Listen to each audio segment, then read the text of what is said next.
Hello, I'm Anthony, latest episode of The River to update you on. Firstly, let's deal with Snowfall very quickly, because the transition between The Dream and Snowfall was the previous unknown from the last episode where I didn't know what I was going to do. The moment I listened to these two things together, I knew that I didn't want a musical or sound effects based transition. I'm just going to play the end of The Dream into Snowfall.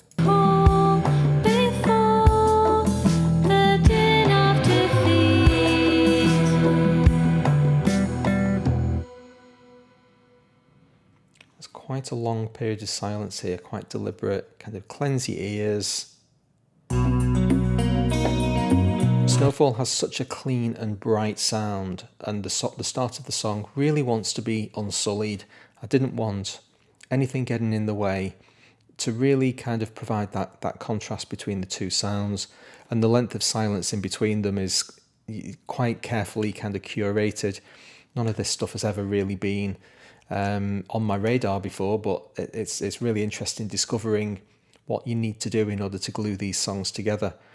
Today I want to talk mostly about Undertow, because that's going to be song number 4. As previously written, it was one acoustic guitar, one sung vocal, and absolutely no other accompaniment. I'll load the Undertow project in a moment to have a bit of a chat about that. But here's the transition between these two songs.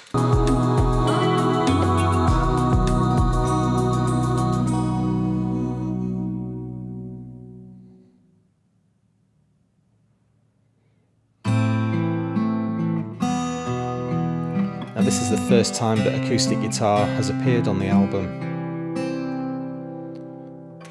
and I can't think of any reason to do anything about that. I'm approaching these transitions from the perspective of, does it feel like there needs to be one? Is there anything wrong with those two songs being together? I don't want to just glue them together for the sake of it. Between the River Song and The Dream, it did feel like, particularly because River Song faded out, there needed to be some sort of thing going on between them, and the kind of the ocean breaker effect that I created really did the job, and I was very happy with it. The next two songs that have come along, that's just not the case. And we'll have a quick look at the end of Undertow first, because when we jump over to listen to the project, this will be important. So this is coming out of the end of the song into springtime, and there is already a transition here.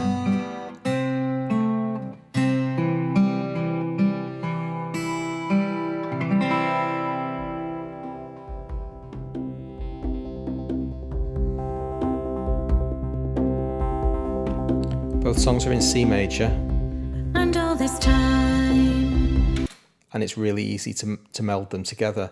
At the moment, because they were both written independently with no thought of this transition, they don't fit particularly well, but the idea is good. The key, like I say, it's a consistent key going across them, and the tempo of Undertow changes so dramatically at the end of the song, where everything really dramatically slows down. I've got a bit of scope to play with the tempo as well. The tempo of Springtime is 90 BPM, and I can quite easily bring those two things together. Now, the reason I'm talking about a bass guitar, we need to jump over to Undertow now, give me a sec, is that I think I'm going to put a bass guitar line on. So as you can see here at the 1 minute point of the song, it's not a very long song at all. It's 2.5 minutes in total, so it's a very short piece of music.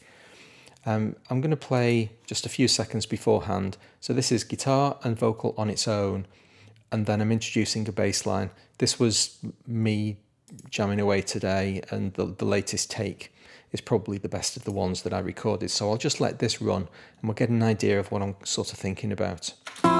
longing, singing songs of rolling tides. After all is said and done, we slip and slide on lullabies, blazing in the afterglow of time. Might be a bit overly busy. I'm just playing around with ideas at the moment, but I like the idea of bringing in a bass guitar halfway through this song. I haven't gone back and watched my Back on Track series when I wrote the Undertow, and I don't know why I didn't put a bass guitar on. It's entirely possible that it was just laziness. that I was happy with the song, and I kind of came up with some excuse to say it doesn't want anything, it doesn't need anything, I want it completely naked. The fact is that I think the song will benefit from the introduction of a bass guitar about halfway through. So you get that opportunity for the guitar and the vocals to do their thing together, and that's going to be lovely. And then we get something else interesting. It just gives me an opportunity to have a bit of a play. It also gives me an opportunity to come out of the song doing a bit of a pulse on C at 90 BPM. I'll then be able to tie that together much more easily with Springtime if I put a similar kind of, well, that's already got a dum, dum, dum kind of thing going on in the background. So if I finish off Undertow with that kind of idea, then it gives me the option to experiment with really locking those two pieces of music together absolutely vigorously. In terms of the work that needs to be done on Undertow, I'm going to leave the guitar completely alone. I'm not going to re-record it. I did consider re-recording it, but if we just listen to it on its own for a moment.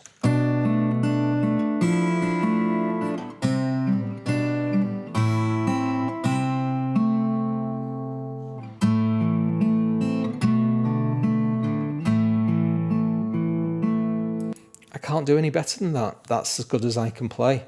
So it took an awful long time for me to rehearse this song to the point where I was able to play it through pretty much consistently. I think there were a couple of breaks in takes during the performance, but essentially it is a live performance and it basically informs the entire song.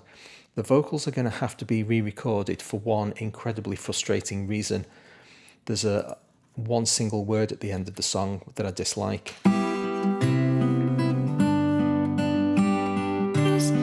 There was the meaning standing there beside me. The use of the word there twice. There was the meaning standing there beside me. It's just annoying. I can't let it get through. Everything about the performance is great. Pauline's vocals are just beautiful on this song, but I can't abide those two instances of there right at the end of the song, and every time I listen to it, it just annoys me too much. So for the sake of that, we're going to re-record the entire performance. I think it's practically impossible that I can do an overdub that you won't be able to identify as an overdub. You know, there's no chance that the ambient environment would be identical, that Pauline would be stood in exactly the same place, that we can get the vocals to sound so similar that you can't tell that they were recorded at different times. So it's highly likely that we'll have to record the entire song again just for the sake of that one change, which is so frustrating. But, you know, I have improved my recording techniques for recording vocals a lot since this song was recorded. So hopefully it will be a better technical performance anyway, or production. We'll just have to hope that Pauline can sing it as well as she did this time around. So that's a bit annoying, but, you know, it's one of those things I know I can't compromise on, so there's no point pretending I can. So joyous few days ahead of me spent trying to figure out a bass line for this thing. I love learning bass lines. I enjoy playing the bass more than I enjoy playing the guitar.